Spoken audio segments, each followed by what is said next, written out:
यहाँ क्या time pass कर रहे हो? इस वक्त तो तुम्हें पढ़ाई करना चाहिए। अब क्या बोलूं यार। मैंने प्रोजेक्ट कंप्लीट कर दिया सर। गुड जॉब आदर्श। मेरा खौफ तो है स्टूडेंट में, बट अब तुम लोग कहाँ भाग गए बे? और अब ये आदर्श भी कहाँ चला गया यार? मैं भी इनका ही पार्टनर हूँ सर, दोस्तों को बचाने आया था मैं। बट अब ये शिवांगी कहाँ गायब हो गई? देखो मैं आ गई दोस्तों। वह हमें भी दिख रहा है, बट तुम अचानक से कहाँ गायब हो गई थी? मैं तुम्हारे लिए न्यू गिफ्ट लेने गई थी। देखो ये न्यू एग्जॉटिक चड्डियाँ हैं सीधे लंदन से। वाओ, ये तो काफी ब्रांडेड लगता है मनीष भाई। तो हंसते क्यों हो पागल? तुमने तो कभी गिफ्ट नहीं दिया। देखो दोस्तों, वहाँ उनके बीच एक चड्डी गिफ्ट को लेकर डिस्कशन चालू है। ऐसा कौन सा चड्डी है, मुझे भी देखना था। वो जरूर एक दूसरे की चड्डी निकालने की बातें कर रहे होंगे। ये लोग हमारे बारे में बहुत बैक बिचिंग कर रहे हैं। देखो शिवांगी, मैंने पिछले 2-3 सालों में काफी सारी पोएम्स लिखी है, तुम बोलो तो 1-2 सुनाता हूँ। हाँ डियर, सुनाओ ना, मैं पहले से ही वाह वाह कर देती हूँ। ओए शिवांगी, देखो मेरे पास कितने फनी मीम्स आए हैं। अरे ये तो बहुत फनी है। असली फन तो तुम मुझे इग्नोर करके कर रही हो शिवांगी। मैं शायरी सुनाना शुरू करूँ क्या? अभी रुक जाओ आदर्श, हम अभी कुछ मीम्स देखने के प्लान में हैं। इन्हें तो मेरी या मेरी पोएम्स की कोई फिक्र ही नहीं है। मतलब मेरे सामने ही दोनों हंस खेल रहे हैं। इन्हीं फटे जूते से इन्हें मारू क्या 2-2 हाथ? तुम लोग कल कहाँ चले गए थे? शिवांगी मॉर्निंग में कोचिंग भी नहीं आए थे। हम मनीष के घर में थे। आदर्श, हम सीक्रेटली एक प्रोजेक्ट पर काम कर रहे हैं। सही टाइम पर तुम्हें जरूर बताएंगे ब्रो। बाकी अभी हमें जाना होगा, बाय। यार मतलब अब ये लोग मुझसे चीजें छुपाना भी शुरू कर दिए हैं। कहीं यह मुझे दोस्ती में धोखा तो नहीं दे रहे ना? दोनों सामने खड़े हैं, मैं चुप कर उनकी बात सुनता हूँ। तुम्हें मेरे रूम आना होगा मनीष, तभी हम अपना काम पूरा कर पाएंगे। अब ये लोग रूम वूम में जाने की बातें क्यों कर रहे हैं? मनीष के आने से पहले मुझे ही शिवांगी के रूम चले जाना चाहिए। ओए शिवांगी, बाहर आओ। देखो मैं तुम्हारा डियर फ्रेंड तुमसे मिलने आया हूँ। बट तुम ऐसे अचानक से क्यों आई हो आदर्श? अंदर आकर तुम्हें बताता हूँ। वही तो नहीं कर सकते डियर, मैं अभी ड्रेस चेंज कर रही हूँ। मनीष का शूज तुम्हारे रूम के अंदर है और तुम ड्रेस चेंज कर रही हो। इसका मतलब उस टाइम दिव्या सही बात बोल रही थी। सॉरी शिवांगी, तुम्हें गलत टाइम में डिस्टर्ब कर दिया। जिसे हमने मोहब्बत की उन्हीं ने हमें दिया धोखा। जिन्हें हम अपना सागा मानते थे उन्होंने ही हमारी आंखों में है धूल झोंका। अब ना देंगे तुम्हें कोई और मौका। तुम वापस हमारे इश्क के दरिया में तैरने आओ, उससे ही पहले ही डूबा देंगे तुम्हारी नौका। अब कई वर्षों के बाद तुमसे काफी समय बाद मुलाकात हो रही है। आदर्श, वैसे तुम्हारे खास मित्र नजर नहीं आ रहे हैं। तुम लोगों के बीच कुछ अनबन हुई है क्या?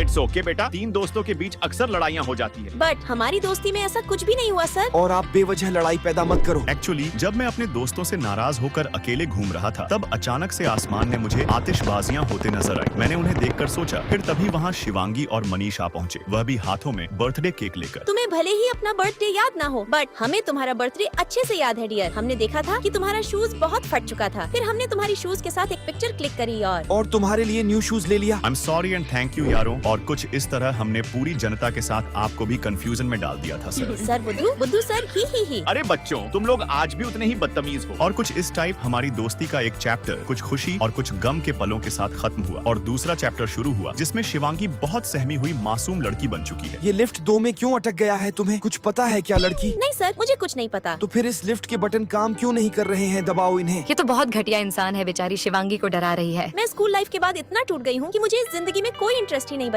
मैं लिफ्ट में ही सो जाती हूँ। बट वेट आदर्श, तुम यहाँ? अरे शिवांगी, तुम यहाँ मेरे शहर में, तुम्हें 5-6 साल बाद देख रहा हूँ। तुम कहाँ गायब थी अब तक? अब तुम्हें कैसे बताऊं कि जब मैं स्कूल के बाद घर गई तो माँ ने मुझे रिटर्न शहर भेज दिया ताकि मैं यहाँ कुछ जॉब करके पैसे कमा सकूं। बट जितने एक्साइटमेंट में मैं इस शहर आई थी, वो कुछ ही टाइम में पूरा खत्म हो गया। सभी लोग मुझसे दूर भागने लगे कि जैसे मुझसे गोबर की बदबू आ रही हो। अब तुम भी मेरे साथ मत रहो, नहीं तो वो तुम्हें भी गाँव का समझेंगे। रुको शिवांगी, मैं तुम्हें न्यू आईफोन देना चाहता हूँ। वाओ आदर्श, ये तो ओरिजिनल लगता है। बाकी अब मैं अपने गर्ल्स हॉस्टल चली जाती हूँ। तुम हमारे साथ फ्रैंक होकर रह सकती हो जाना, हम अच्छे लोग हैं। आओ दिव्या, हमने काफी टाइम से साथ में बैठकर गर्ल्स वाली बकवासी नहीं करी। कुछ करते हैं ना, बंटाई मजा आएगा। मुझे नहीं लगता मैं उनके साथ अच्छे से घुल मिल पाऊंगी। तुम ओवर थिंकिंग मत करो शिवांगी। जैसे हम स्कूल के वक्त सभी के साथ फ्रेंकली हो जाते थे, सेम वही चीज अभी करना है। स्कूल टाइम अलग था आदर्श। तुम ऐसा क्यों सोचती हो शिवांगी? तुम बस थोड़ी सहम गई हो। याद करो कि हम तुम कितने मस्तीखोर हुआ करते थे। तुमने मुझे मनीष के साथ मिलकर कितना बड़ा सरप्राइज दिया था। तुम वही मस्तीखोर शिवांगी हो। हाँ आदर्श, मैं वही हूँ। चलो फिर अब शॉपिंग करें। ये कुछ ड्रेस बेस्ट हैं जो तुम्हें ट्राई करके देखना होगा। ओके आदर्श, मैं अभी आती हूँ। और चलो बताओ। नहीं, इसमें कुछ खास मजा नहीं आ रहा। फिर ये वाली कैसी लग रही है? इसमें भी कुछ मजेदार बात नहीं है। यार, अब तुम्हें कोई ड्रेस अच्छी लगी नहीं रही तो मुझे अपने पुराने लुक में वापस आना होगा। बताओ मैं इस फ्रॉक में कैसी लग रही हूँ? आँखों में तेरी